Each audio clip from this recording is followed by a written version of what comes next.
Monday at South Padre Island Birding, Nature, and Alligator Sanctuary. A roundup of all the gators ahead of potential Gulf activity. One of the large adults here, a female named Laguna. She started coming towards us. We just came towards her. It's the rest of them, and especially once you catch the first one out of a pond, they kind of catch on to what you're trying to do. Laguna came out without much resistance. She's protecting a nest of eggs she just laid here. The team spent all day removing all alligators. And my answer is always, well, we got our whole team down here and we'll get every alligator out of this facility in a day. In preparation of more storm activity in the Gulf. Heavy girl. She's heavy. Come on, baby girl. 2 weeks ago, Tropical Storm Alberto caused storm surge and flooding here at the island, causing pond levels to rise here. If you hear her roar, that was Laguna. And the tape that was around her legs on the front side came off. She was trying to crawl away.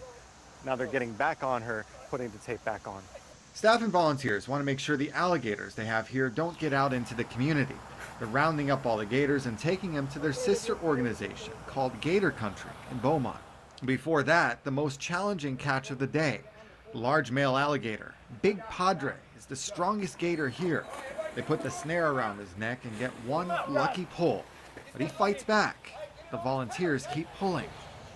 Big Padre, more than 50 years old, 800 pounds, 12 feet long, putting up a fight against all these people here and trying to get him out of the water. They pull out Padre with the help of an ATV and towing straps around his tail. But they have to get his mouth secured, carefully. Now we're using this rope to try and secure his jaws. They use the snare to hold his mouth down, while Eddie Handhart starts wrapping electrical tape around his muddy snout. It's slippery at first, but he loops it over and over. What do you think when you're approaching Big Padre and you're going to put this little bit of tape right around the front of his snout? I hope Jake got it. I hope Jake's got him with that snare. That's what I think. And he did. This time he had it. Oh, yeah. The group here to lend their muscle includes volunteers from Sea Turtle Inc., pulling against Padre. We want to make this situation as the least amount of stress as we can possibly put on him.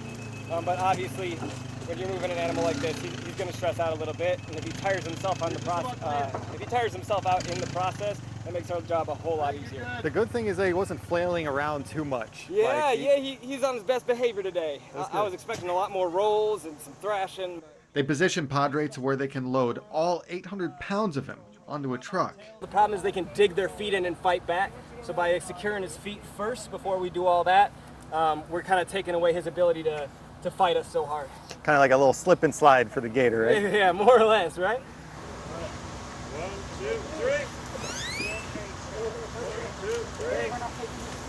But then the remaining 35 gators, the juvenile gators, who were living in another pond, all of them will go to Gator Country as well.